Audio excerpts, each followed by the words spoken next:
Hi, I'm Roman, the Keller Golfer, and this is What's in the Bag.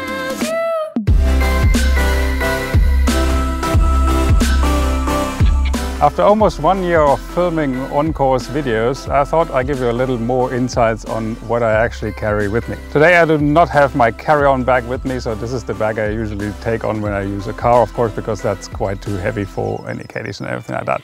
Well, just to give you an idea, of course, I'm wearing Bunker Mentality today. It's probably my favorite brand, although I'm not so brand affectionate as some other people, but I generally like Bunker Mentality and I have been following them around for many years by now. Trousers today are from Choose, and the shoe of today would probably be the G4. I've just recently discovered them and I think the style is just fantastic. Also, they have something really lovely, which is the golf boot. Comes in very handy when it's rainy and windy. But I also wear Skechers, Echoes, and a couple of other brands which are depending on the outfit actually. So I really like to change colors. Same with the gloves, by the way. There are a couple of G4s by now because I just think the quality is really great and vast array of colors. Apart from that, the go-to choice for gloves is the Vice Pure glove. I think they are very good value for money on that. So if I've arrived on the driving range and have not warmed up, there's something really important I carry with me, which is just a little bit of a rubber band. You can do quite a lot with those, and with the warm-up program on the driving range or even on the parking lot,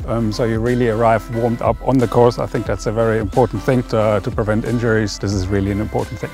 Well, before a round, I usually start with putting. So I start my preparation before a tournament on the putting green because it's loosened up, it gets you in the mood, you get the smell and the feeling of the golf course. And most important for that is the mirror. The mirror itself doesn't need to have a lot of features. Personally, just like a couple of lines to check if the shoulder, eyes and the putter are actually squared. If the putting green is too crowded, I have another useful thing with me, which is this rubber thing. It can be used either on the putting green if it's crowded or in preparation for tournaments and rounds or auxiliary holes. You can just throw it on the green and it pretty much behaves like a normal hole too. If I want it more difficult, I get a little thing done by a friend with this 3D printer. It's one of those for the decreased holes sizes, but this is mainly for practice. And another funny thing I have is self-made putting gate. Just contains of 2 angles which you can actually clip together. This is something I regularly use together with the mirror, of course, to have the starting line correctly.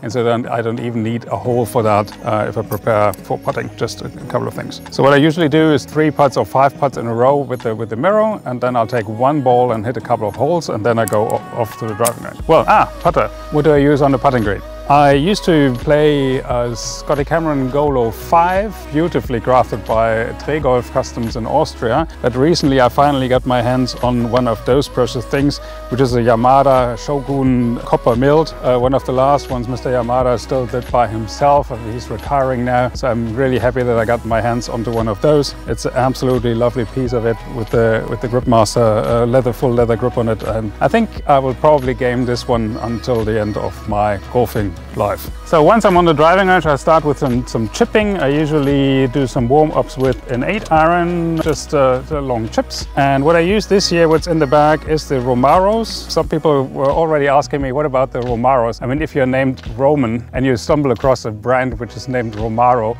you at least have to try them. So I talked with my club fitter, and they come from Japan and Korea. I used to play Miuras before that, but I've switched to the Romaro CX Forged because the results on testing were really lovely, and so I switched to the Romaro. It's the reason why I also carry a Romaro bag with me. I would like to point out the lovely ferrules done by Boyd Bladon's Ferrules. I finally got them on them, and I really love them because they fit very nicely to my custom-made grips. They are pure grips. I play a mid-size grip, and they do all kinds of coloring, etc. And I finally got my hands on one of the Keller Golfer custom-made grips. The shaft I'm playing on most of the irons is a Shimada Constant K700. It's a regular shaft, more or less. I used to have them tipped once, so played them with the hard tip, but given it a try with no hard tip, so they're very regular. Of course, they are spined, and so I think that's quite okay. And so this is the setup for pitching wedge 9 until iron 6. One thing I would like to point out is that those Japanese irons, they play classic lofts. So it's the same lofts they used to be played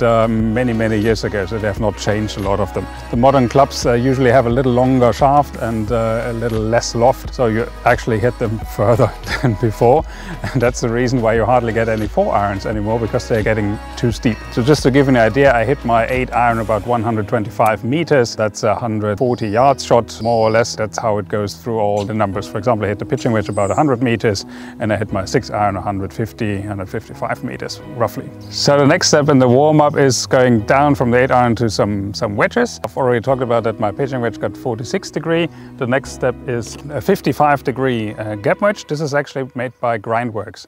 Also the 58 is made by Grindworks. Just to make it a bit more playable, I got a normal shaft in the 52 wedge and not a wedge shaft. However, I really like the Grindworks. They're Forman Ippon guys. They're handcrafted and forged, of course. The coloring is done by me, so I think they come in black usually, but I always change the color according to the ferrules. However, I like those Grindworks quite a lot because they get a lovely feeling and they have a tungsten weight inserted in the upper part of it, so even if you hit the ball a little higher, it's still got a good feedback and goes very well out of high rough, for example, than when you tend to hit it high up. Consequently, there is a 58 degree wedge. I do not carry a 60 or anything lower. I get quite well along with the 58 degree. It's also Grindworks. You see this one is red colored with the lovely ferrules again from Boyd Baden Ferrules. This is the R2D2 model, so that's the 58 stuff.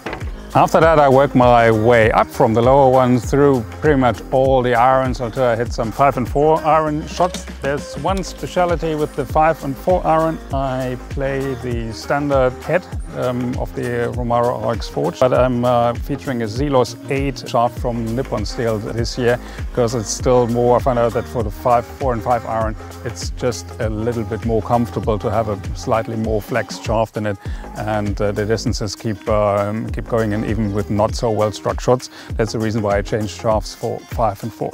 Yeah, next one is something depending on the course. I own classical hybrid and something what might call it a driving iron. Depending on the course and the conditions I'm in, especially when it's wet and long, then I change the iron. Usually I carry a Romaro Ballista, it's called. It's 21 degrees, again with the Zelos 8 shaft. Due to the 21 degrees, it's had a pretty high launch angle or landing angle is steeper, so it stops a bit more on the green.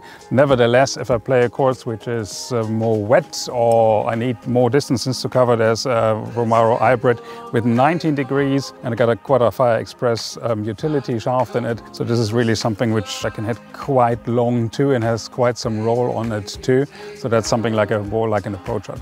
By the way, this is still the one I hit my albatross with in Dundonald Links in 2015, so I really can't get rid of it. Yeah, next step in the setup is 5 wood, and surprisingly enough, I'm sticking with the Romaros in these cases. This is a 5 wood plus. It got 16.5 degrees with one of the best shafts ever made, the Fujikura Motore Speeder. I know especially one friend of mine always wants to buy it, but I'm sorry, Noemi, I'm not giving this away because I really love it. I use it for 185 par 3s too because it goes pretty much high up in the air, and if I can't reach it one of the other ones, I play something like a half 5 wood with it. This club has been in the bag for quite a while and I'm not really thinking about giving up unless I take it out because I carry the 2 other ones, the driving iron and the hybrid, but that again depends a bit on where I'm traveling. 3 wood is similar, there we go. The 3 wood is the Romaro type of fairway wood 3 with 13.5 degrees, and there's a Quadrafire Express shaft in it, a fairway wood shaft. This is one of the best shafts I've probably ever gamed. I really, really love it. Yeah, well, it's a typical fairway wood, carry some distances. I hardly go on a par 5 for the green in 2, just because I can't make it and then it's difficult to stop it. But nevertheless, I really like it. It's very precise, so I use it for a lot of different occasions. So finally, the big stick. And as you would expect from me by now, this is also something Korean. It's called Ryoma Maxima, and I got my first hand of it just for trying for my LET professional. She was playing that thing and I thought, okay, they're probably playing the right numbers. As you know from one of my introductory videos, I do hit the LET average numbers for the irons in total, also for the drives. I'm not as long, of course, as Anne van Dam. She's just hitting it so beautifully. Nevertheless, with my spin speed from about 103 miles per hour, this head turned out to be a really nice choice, and I'm still playing it since I first tried it. I'm using a Quadrafire Express 5R. The R is not for regular. It's a very light shaft, actually. I think I get only 60 grams or something. So I really like the light configuration to at least get the ball a bit in the air, keep it as straight as possible, so I'm not not somebody who goes for extra lengths. I always prefer to keep it on the fairway. Having warmed up to the driver, it's now time to go down a little bit. I usually hit a couple of chips afterwards again, just to get loosened up and relax, and back off to the putting green. Last things I probably know, of course, before you check out, is some tees. I like them branded, pitch marker, of course, and balls. Well, balls has been a subject of some changes over the last years. I used to play the Volvic Vibe ball, which was a ball which was developed for the Korean LPGA, and I like to play some unusual stuff. Well, this year it's a big subject. I will try some new balls. I've decided on the Bridgestone, either the Tour B version, either the RXS or just the XS. Not sure which one it is. I will do some testing, maybe I'll do a vlog about it, and then we'll see what I will be playing this year as a ball. Well, that's it for now. I hope you enjoyed it. Thanks for watching. Of course, please leave a like, please subscribe, and I hope to see you soon here at the Keller Golfers.